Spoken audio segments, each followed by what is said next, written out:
சாந்தாகாரம் புஜகசயனம் பத்மநாபம் சுரேசம் விஸ்வாகாரம் ககனசதிருஷம் மேகவர்ணம் சுபாங்கம் லக்ஷ்மீகாந்தம் கமலநயனம் யோகீகிருத்யானகம்யம் வந்தே விஷ்ணும் பவபயகரம் சர்வலோகைகநாதம். ஓம் நாராயணாய வித்மஹே வாசுதேவாய தீமஹே தன்னோ விஷ்ணு பிரச்சோதயாத். ஓம் நமச்சிவாய. மேன்மைகள் சைவநீதி விளங்குக உலகமெல்லாம். நோயற்ற வாழ்வே குறைவற்ற செல்வம். அந்த நோய் நொடி இல்லாத வாழ்வு இந்த உலக மக்கள் எல்லோரும் வாழ வேண்டும் என்று கலியுகத்தின் காந்தமலை ஜோதியாகிய சபரிமலை சுவாமி ஐயப்பனுடைய திருவடிகளை சிறந்தாழ்த்தி டான் தமிழொலி ஓம் தொலைக்காட்சி நேயர்கள் அனைவருக்கும் சர்வதேச இந்து மத குருப்பீடம் அகில இலங்கை சபரிமலை ஸ்ரீ சாஸ்தாபுரத்தின் சார்பில் இனிய வணக்கங்களும் நல்லாசிகளும். இன்றும் மங்களகரமான குரோதி வருஷம் ஆனி மாதம் 18ஆம் நாள் 2/7/2024 செவ்வாய்க்கிழமை. இன்று மலர்ந்திருக்கின்ற இன்றைய பொழுதும் நம் எல்லோருடைய வாழ்விலும் எல்லா விதமான சிறப்புகளும் வெற்றிகளும் கிடைக்க இறையருளும் குருவருளும் பூர்ணமாக நிறைய வேண்டும் என்று பிரார்த்தித்து இன்று மங்கள வாரம் என்கின்ற செவ்வாய்க்கிழமை அம்பாள் ஆலயங்களிலே சிவன் ஆலயங்களிலே நடைபெறுகின்ற விசேஷ பூஜை வழிபாடு நாம் கலந்து கொள்வதும், இந்த செவ்வாய்க்கிழமைகளிலே ராகு கால நேரத்திலே துர்க்கை அம்பாளுடைய சன்னிதானத்திலே இந்த ராகு கால நேரத்திலே எலுமிச்சம்பழத்திலே விளக்கு ஏற்றி குங்கும அர்ச்சனைகள் செய்து வழிபாடுகள் செய்கின்ற ராகு கால துர்கா பூஜை எல்லா விதமான தோஷங்களையும் நீக்க வல்லது. இன்று செவ்வாய்க்கிழமை காத்தல் கடவுளாகிய மகாவிஷ்ணுவுக்குரியதாகிய மாதந்தோறும் அனுஷ்டிக்கின்ற வளர்ப்பிறை தேய்ப்பிறை என்கின்றதாகிய இந்த 2 பட்சங்களும் வருகின்ற ஏகாதசியிலே இன்றைய தினம் இந்த விஷ்ணு ஆலயங்களிலே ஏகாதசி விரத அனுஷ்டானங்கள். இந்த தேய்பிறை ஏகாதசி விஷ்ணு ஆலயங்களில் நடைபெறுகின்ற விசேஷமான அபிஷேகங்கள், பூஜைகள், வழிபாடுகள், ஆராதனைகளில் நாம் கலந்து கொள்ளுகின்ற பொழுதும் எல்லா விதமான சிறப்புகளும் கிடைக்கக்கூடிய மீன்பாடும் தேனாடு என்று போற்றுகின்ற கிழக்கு மாகாணம் மட்டக்களப்பு கண்ணன்குடா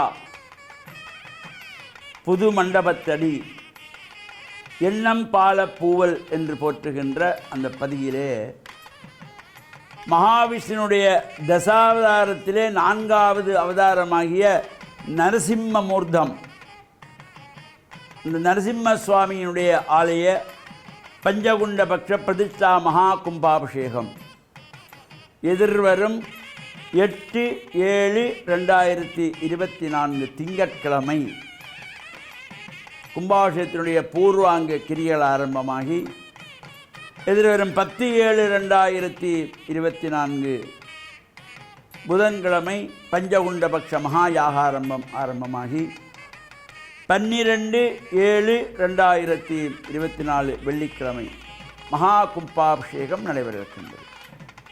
இவ்வாறு இந்த கும்பாபிஷேகங்கள் நடைபெறுகின்ற ஆலயங்களிலே இந்த அக்னியின் மூலமாக ஹோமங்கள், யாகங்கள் அமைக்கப்பட்டு ஹோமங்கள் நடைபெறும்.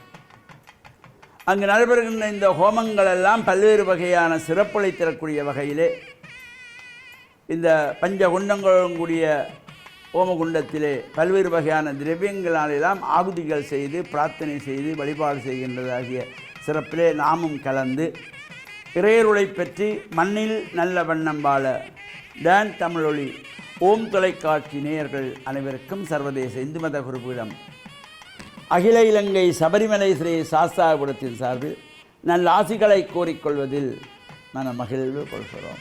சர்வே ஜனாக சுகினோ பவந்து சமஸ்த சன்மங்களானி சந்து. சுபம்.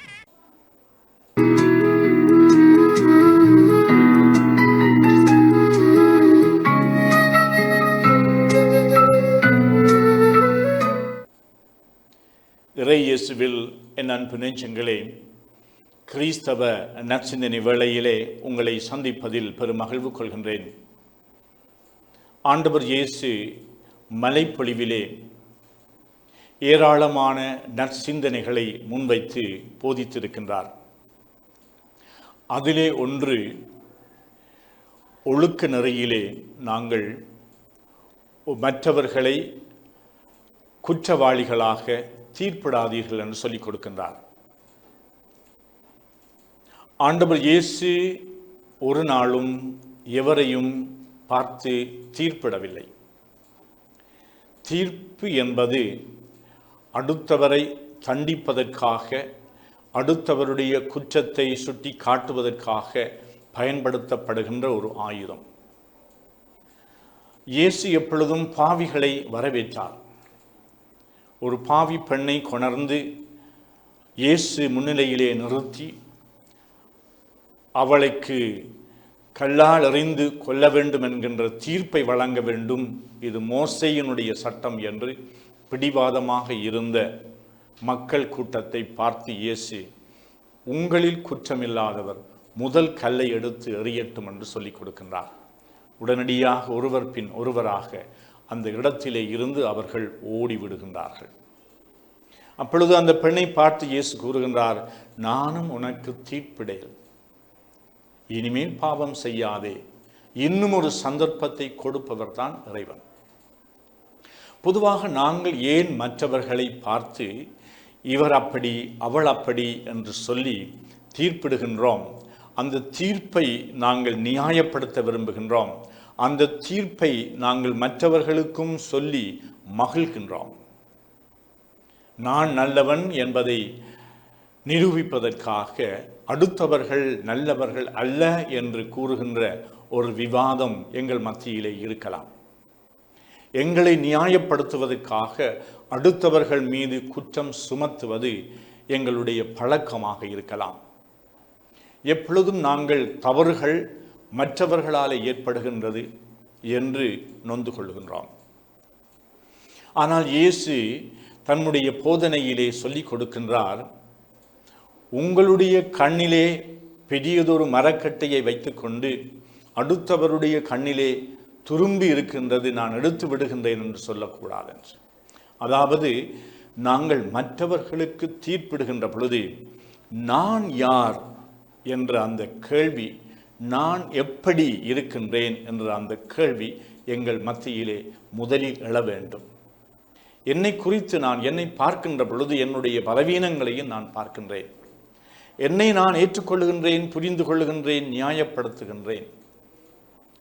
அவ்வாறு நாங்கள் மற்றவர்களையும் புரிந்து கொள்வதற்கு, அவர்களுடைய வாழ்விலே ஒரு சந்தர்ப்பத்தை ஏற்படுத்துகின்ற நல்ல பிரஜைகளாக நாங்கள் வாழ வேண்டும் என்பதுதான் கிறிஸ்துவினுடைய போதனை. சில வேளைகளிலே உண்மை எது, சரி எது, பிழை எது என்று நாங்கள் கண்டுபிடிப்பதற்கு முன்னதாக தீர்ப்பை வழங்கி விடுகின்றோம். ஒருவர் ஒரு தவற்றை கூட செய்தாலும் அதற்கு பின்புலத்திலே என்ன இருக்கின்றது, அதனுடைய காரணம் என்ன, ஏன் என்று நாங்கள் இந்நாட்களிலே ஆராய்ந்து பார்க்க வேண்டும். சமூகவியல்கள் அல்லது உளவியல் இவ்வாறான விஞ்ஞானங்கள் எங்களுக்கு பல மனிதனுடைய நடத்தையிலே ஏற்படக்கூடிய பிறழ்வுகளுக்கான காரணங்களை பற்றி ஆராய்ந்து தெளிவுபடுத்துகின்றன. ஆகனாலே மற்றவர்களுடைய குற்றங்களை நாங்கள் பெரிதுபடுத்தி தீர்ப்பு வழங்குவதாலே அவர்களுடைய வாழ்விலே அவர்கள் வளர்வதற்கு, திருந்துவதற்கு சந்தர்ப்பங்களை கொடுக்க மறுக்கின்றோம். ஆண்டவர் இயேசு எங்கள் ஒவ்வொருவரையும் பார்த்து சொல்லுகின்றார், மற்றவர்களை குற்றவாளிகளாக தீர்ப்பிடாதீர்கள் என்று. இத்தகைய இந்த கட்டளையை, இந்த போதனையை நாங்கள் இந்நாளிலே கடைப்பிடித்து வாழ்வதற்கான அருளை கேட்டு மன்றாடுவோமாக. ஆமென்.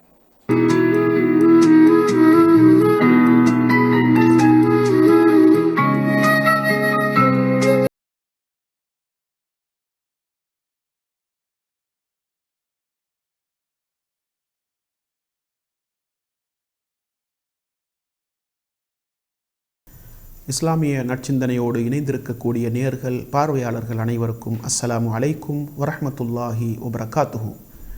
இன்றைய இஸ்லாமிய நற்சிந்தனையினூடாக நபி முஹம்மது ஸல்லல்லாஹு அலைஹி வஸல்லம் அவர்களின் வணக்க வழிபாடுகள், இபாதத்துக்கள் எப்படி இருந்தது என்பதை ரத்தின சுருக்கமாக உங்களுடைய கவனத்திற்கு கொண்டு வரலாம் என்று ஆசைப்படுகின்றேன். அன்புள்ள சகோதர சகோதரிகளே, ரசூலுல்லாஹி ஸல்லல்லாஹு அலைஹி வஸல்லம் அவர்கள் அல்லாஹ்வுடைய தூதராக இருந்து கொண்டு, முன்பின் பாவங்கள் மன்னிக்கப்பட்டவராக இருந்து கொண்டு, சுவர்க்கவாதி என்று அல்லாஹ்வினால் உத்தரவாதப்படுத்தப்பட்ட நிலையில் இருந்து கொண்டு எந்த அளவுக்கு இந்த உலகத்திலே இபாதத்துக்களை அவர்கள் நிறைவேற்றினார்கள் என்பதை பார்க்கின்ற பொழுது, சில நேரம் நபி அவர்கள் இரவு தொழுகையில் ஈடுபடுவார்கள். நபி அவர்கள் அந்த தொழுகையிலே அல்லாஹ்வுடைய வசனங்களை ஓதி கண்ணீர் வடிப்பார்கள்.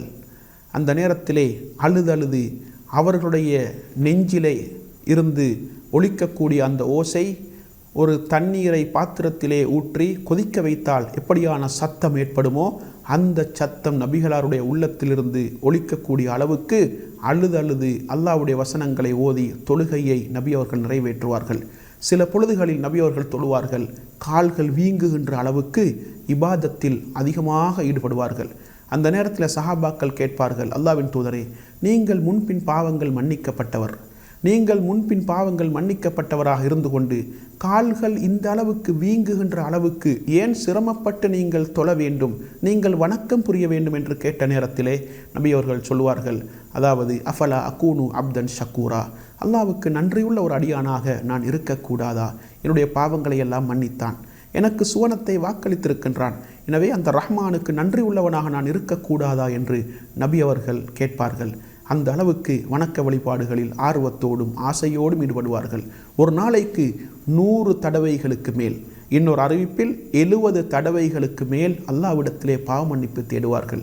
முன்பின் பாவங்கள் மன்னிக்கப்பட்டவர் இருந்தாலும் பாவ மன்னிப்பு தேடுவது என்பது ஒரு வணக்கம், ஒரு இபாதத். எனவே அந்த இபாதத்தை ஒரு நாளைக்கு 100 தடவைகளுக்கு மேல் நிறைவேற்றுவார்கள் என்றால் அந்த அளவுக்கு இபாதத்துக்களை நிறைவேற்றுகின்ற விடயத்தில் நபி அவர்கள் ஆர்வத்தோடு ஈடுபட்டார்கள். இரவு நேரங்களில் இரவு தொழுகையில் ஈடுபடுவார்கள், தர்மங்களை செய்வார்கள். தனக்கு இல்லை என்றாலும் இருப்பதை கொடுத்து தர்மம் செய்து வணக்கத்தை நிறைவேற்றுகின்ற பக்குவம் நபிகளாரிடத்திலே இருந்திருக்கின்றது. அதே போன்று நபிகளாருடைய மனைமார்களை கூட அப்படியான பாதையிலே, அப்படியான ஒரு அடிப்படையிலே வளர்த்தெடுத்தார்கள், பயிற்சிகளை கொடுத்தார்கள் என்பதை நாங்கள் புரிந்து கொள்ளலாம். எனவே ரசூலுல்லாஹி ஸல்லல்லாஹு அலைஹி வஸல்லம் அவர்கள் இபாதத்துக்களை நிறைவேற்றுகின்ற விடயத்தில், வணக்க வழிபாடுகளை நிறைவேற்றுகின்ற விடயத்தில் அதிகமான ஆர்வத்தோடு இந்த உலகத்திலே செயல்பட்டார்கள். மனைமார்களுக்கு தெரியாமல் கூட சில வணக்கங்களை செய்வார்கள் இஹ்லாஸோடு. அல்லாஹ்வுக்கு தெரிந்தால் மாத்திரம் போதும், அல்லாஹ்வை திருப்திப்படுத்துவதற்காக மாத்திரம் இரகசியமாக வணக்க வழிபாடுகளை நிறைவேற்றக்கூடியவர்களாக நபி அவர்கள் இருந்தார்கள். எங்களுக்கு தெரியும், நபிகளார் ஸல்லல்லாஹு அலைஹி வஸல்லம் அவர்கள் 2-3 நாட்கள் இரவு தொழுகையை கூட்டாக நிறைவேற்றினார்கள். சஹாபாக்களை பின்னால் வைத்து நபி அவர்கள் அந்த தொழுகையை நடாத்தினார்கள். அதற்கு பிறகு நபி அவர்கள் வரவில்லை. சஹாபாக்கள் எதிர்பார்த்து கொண்டிருந்தார்கள், நபி அவர்கள் கடைசி வரைக்கும் வரவில்லை. ஃபஜ்ருடைய நேரத்திலே, சுபஹ் அதிகாலை தொழுகை நேரத்திலே நபிகளாரிடத்திலே சஹாபாக்கள் கேட்கின்றார்கள், அல்லாஹ்வின் தூதரே, உங்களை எதிர்பார்த்து கொண்டிருந்தோம், நீங்கள் வரவில்லையே என்று கேட்ட நேரத்திலே நபி அவர்கள் சொன்னார்கள், எனக்கு தெரியும் நீங்கள் எதிர்பார்த்து கொண்டிருந்தீர்கள், இருந்தாலும் நான் வந்திருந்தால் உங்களுக்கு அது கடமையாக்கப்பட்டுவிடும், உங்களுக்கு கடமையாக்கப்பட்டிருந்தால் உங்களால் அதை செய்ய முடியாமல் போய்விடும், அதனால்தான் நான் வரவில்லை, உங்களுக்கு தொழுகை நடாத்த வரவில்லை என்று நபி அவர்கள் சொன்னார்கள். எனவே இரவு தொழுகையை கூட நபி அவர்கள் தனக்கு கடமையாக்கப்பட்ட அந்த தொழுகையாக கருதி அவர்கள் அதை நிறைவேற்றினார்கள்.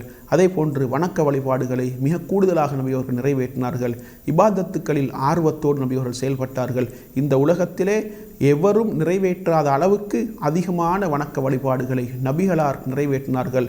எனவே அல்லாஹ்வுடைய தூதை சொல்லுவதற்கு வந்தவர், அல்லாஹ்வுடைய தூதராக வந்துதித்தவர், அல்லாஹ்வுடைய மார்க்கத்தை பிரச்சாரம் செய்ய வந்தவர், மக்களுக்கு முன்மாதிரியாக வாழ்ந்து காட்ட வேண்டும் என்பதற்காக வேண்டி எவரும் நிறைவேற்றாத அளவுக்கு இபாதத்துக்களை, வணக்க வழிபாடுகளை இந்த மண்ணிலே நிறைவேற்றினார்கள். கால்கள் வீங்குகின்ற அளவுக்கு நின்று வணங்கினார்கள், அல்லாஹ்விடத்திலே பாவ மன்னிப்பு தேடினார்கள், சுன்னத்தான வணக்கங்களை நிறைவேற்றினார்கள், கடமையான வணக்கங்களை கூட உரிய நேரத்தில் ஆர்வத்தோடு நிறைவேற்றினார்கள். எனவே இபாதத்துக்களை அதிகமாக ஆசையோடும் ஆர்வத்தோடும் அல்லாஹ்வின் தூதர் ஸல்லல்லாஹு அலைஹி வஸல்லம் அவர்கள் நிறைவேற்றி இருக்கின்றார்கள் என்பதை மிக தெளிவாக வரலாற்றின் மூலம் நாங்கள் புரிந்து கொள்ள முடியும். எனவே அல்லாஹ்வுக்கு கட்டுப்பட்டு வாழக்கூடிய நாங்கள் அல்லாஹ்வுடைய திருப்தியை மாத்திரம் இலக்காக கொண்டு மறுமையில் சுவன இலக்கை அடைய வேண்டும் என்ற ஆர்வத்தோடு வாழக்கூடிய நாங்கள் ஆர்வத்தோடும் ஆசையோடும் உள்ளச்சத்தோடும் அல்லாஹ்வை திருப்திப்படுத்துவதற்காக மாத்திரம் இபாதத்துக்களை வணக்க வழிபாடுகளை நிறைவேற்றி அதன் மூலம் அல்லாஹ்வுடைய சுவனத்தை அடைவதற்கு வல்லவன் ரஹ்மான் எனக்கும் உங்கள் அனைவருக்கும் துணை புரிவானாக. வாஹிர் தாவானா அனில் ஹம்து